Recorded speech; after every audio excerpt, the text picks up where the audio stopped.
Tuhan bersamamu.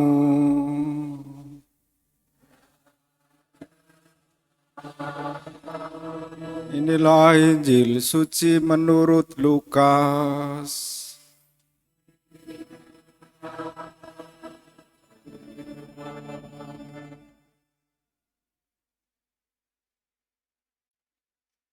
Dalam bulan yang ke-6, Allah mengutus malaikat Gabriel ke sebuah kota di Galilea bernama Nazaret kepada seorang perawan yang bertunangan dengan seorang bernama Yusuf dari keluarga Daud.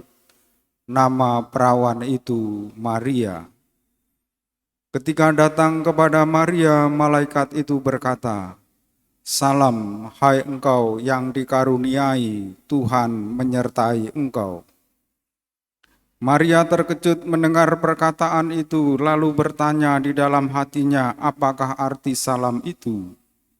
Kata malaikat itu kepadanya, "Jangan takut, hai Maria, sebab engkau beroleh karunia di hadapan Allah. Sesungguhnya engkau akan mengandung dan akan melahirkan seorang anak laki-laki, dan hendaklah engkau menamai dia Yesus. Ia akan menjadi besar dan akan disebut Putra Allah yang Maha Tinggi. Tuhan Allah akan mengaruniakan kepadanya tahta Daud, bapa leluhurnya. Ia akan memerintah atas kaum keturunan Yakub sampai selama-lamanya, dan kerajaannya tidak berkesudahan." Kata Maria kepada malaikat itu, "Bagaimana caranya, padahal aku belum bersuami?" Jawab malaikat itu kepadanya, "Roh Kudus akan turun atasmu, dan kuasa Allah yang Maha Tinggi akan menaungi engkau. Sebab itu anak yang akan engkau lahirkan itu akan disebut kudus, Putra Allah. Sesungguhnya Elisabet, sanakmu itu, ia pun sedang mengandung seorang anak laki-laki pada hari tuanya, dan inilah bulan yang ke-6 bagi dia yang disebut mandul itu. Sebab bagi Allah tidak ada yang mustahil." Kata Maria, "Sesungguhnya aku ini hamba Tuhan, terjadilah padaku menurut perkataanmu itu." Lalu malaikat itu meninggalkan Maria. Demikianlah sabda Tuhan.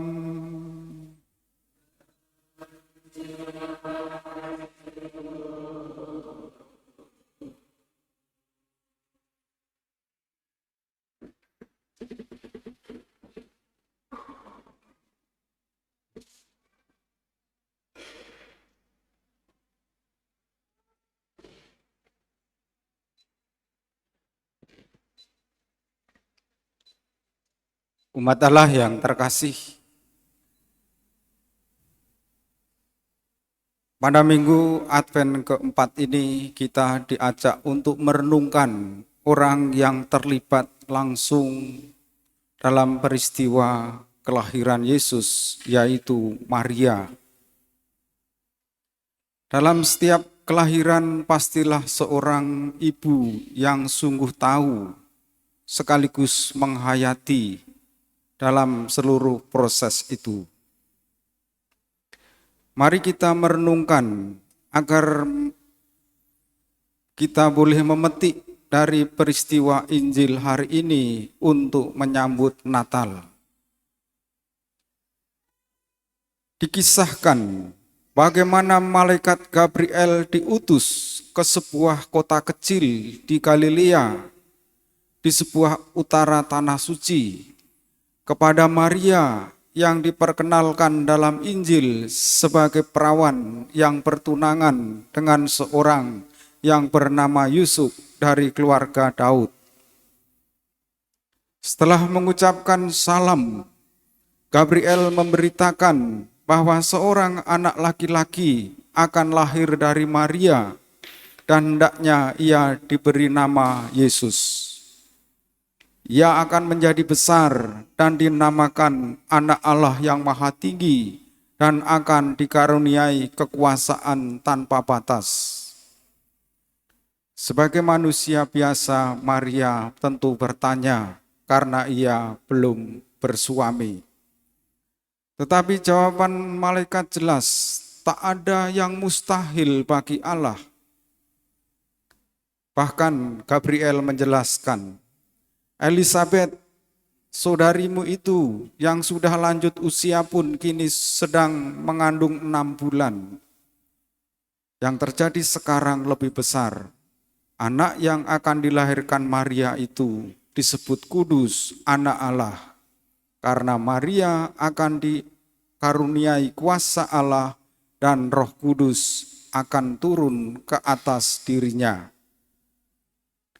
Umat Allah yang terkasih, mengapa Lukas menyebutkan dengan lengkap bahwa malaikat Gabriel datang kepada seorang perawan yang bertunangan dengan seorang yang bernama Yusuf dari keluarga Daud, dan nama perawan itu Maria. Ini mau menampilkan bahwa sejarah keselamatan itu dimulai dari silsilah Daud, karena Yusuf adalah keturunan Daud. Dengan demikian, kita semua dapat mengerti berkat kedua orang inilah nanti Yesus menjadi keturunan Daud, dan dengan demikian memang berhak mendapat kepenuhan janji Tuhan seperti yang dijanjikan oleh nenek moyang sejak dahulu. Hal itu ditegaskan kembali dalam silsilah Yesus dalam Injil Lukas. Lalu bagaimana kita dapat merenungkannya? Kita tentu bertanya, seperti Maria, ada keajaiban dalam hidup, tetapi Maria mampu dan mau menerima penjelasan dari malaikat Gabriel. Kalau kita sedang bingung, sedang terkejut mengalami sebuah peristiwa, kalau kita mampu mendengar nasihat orang lain, pasti kita disanggupkan untuk mengatasi persoalan hidup yang kita terima. Maria yang hidup dengan pikiran dan ukurannya sendiri, ketika diberi penjelasan oleh malaikat Gabriel, Maria menjadi mengerti dan terbuka, lalu ia memperoleh kekuatan. Bukan kesediaan buta dan sesaat, tetapi dalam bahasa sekarang boleh disebut sebagai komitmen. Komitmen bukan hanya ia, tetapi komitmen itu dijalani sampai akhir hidupnya. Nanti kita tahu Maria juga merenungkan semua peristiwa itu dalam hatinya ketika kata-kata Simeon yang menegaskan kepada dirinya bahwa sebuah pedang akan menembus dirimu. Menembus diri Maria berarti jiwanya, supaya nyata hati pikiran banyak orang. Maria memperoleh pemahaman batin yang mendalam, bagaikan ditembus pedang. Ada rasa sakit, namun demikian bisa memahami dan mengerti, dan ia bisa juga menjalani kehendak Allah.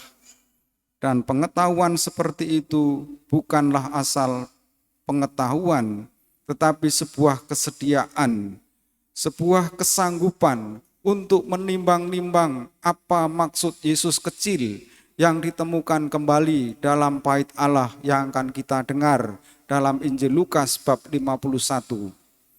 Di situ Yesus berkata, "Bukankah aku harus berada di rumah Bapakku?" Maksudnya, memikirkan utusan Allah yang semakin bisa dialami sebagai Bapa. Memang arti kata Bapa itu kadangkala masih jauh, masih samar-samar, terasa gelap, tetapi Maria tetap menyimpannya dalam hati, memikir-mikirkan dan merenungkannya. Dan karena itu dia bukan hasil upaya ia sendiri, tetapi dalam Injil jelas dikatakan, ia menerima karunia dari Allah dan Roh Kudus hadir dalam dirinya. Kehadiran Allah yang dinantikan itu mengambil wujud seorang bayi. yang dikatakan oleh Gabriel namanya adalah Yesus. Yesus artinya Tuhan itu jaya. Karena Tuhan itu jaya, pasti Tuhan mampu menyelamatkan manusia. Pesan yang tidak kalah penting, barangkali yang kita alami, kita hidup dalam ketakutan. Ketakutan tentang apa saja. Tetapi kata Maria kepada malaikat Gabriel tadi, jangan takut. Kata-kata itu juga pernah ditunjukkan kepada Zakaria. Tetapi kepada Zakaria ditambahkan, sebab doamu telah dikabulkan. Kita tahu keinginan Zakaria adalah memperoleh keturunan. Tetapi kepada Maria dijelaskan, sebab engkau beroleh karunia di hadapan Allah. Gabriel mengajar Maria agar semakin berani hidup menurut jalan yang mengejutkan itu. Dengan demikian Maria akan menemukan anugerah yang datang dari atas, yaitu pemberian Allah sendiri. Dia akan menjadi anak kesayangan Allah. Gabriel menunjukkan bahwa anak yang dilahirkan itu adalah seorang anak laki-laki. Ia akan menjadi penyelamat karena berada di hadapan Allah yang anugerahnya sangat besar itu, dan ia akan menjadi anak Allah yang maha tinggi. Artinya orang yang sungguh dekat dengan Allah. Umat Allah yang terkasih, kendati Gabriel menampakkan diri secara menakutkan, toh akhirnya Gabriel membimbing Maria kepada jalan kehidupan. Sejak saat itulah Maria hidup menyongsong kelahiran Dia yang datang dalam wujud manusia. Maria adalah Advent yang hidup, Advent masa yang penuh penantian, yang sungguh dihayati sebagai orang beriman. Yang harus kita renungkan adalah mengenal kedatangan Gabriel kepada Maria bisa dipakai untuk membaca kembali pengalaman hidup kita masing-masing. Kehadiran yang sering membuat kita terkejut atau peristiwa yang membuat kita khawatir, asal direnungkan bisa membuat kita berani, dan teladan kita adalah Maria. Untuk para ibu terutama yang sungguh tahu tentang keadaan anak-anaknya, apalagi yang anak-anak yang sudah remaja, tidak usah khawatir tentang masa depan mereka, karena teladan kita adalah Maria, menyerahkan semua perkara kepada Allah dan menjalaninya dengan setia.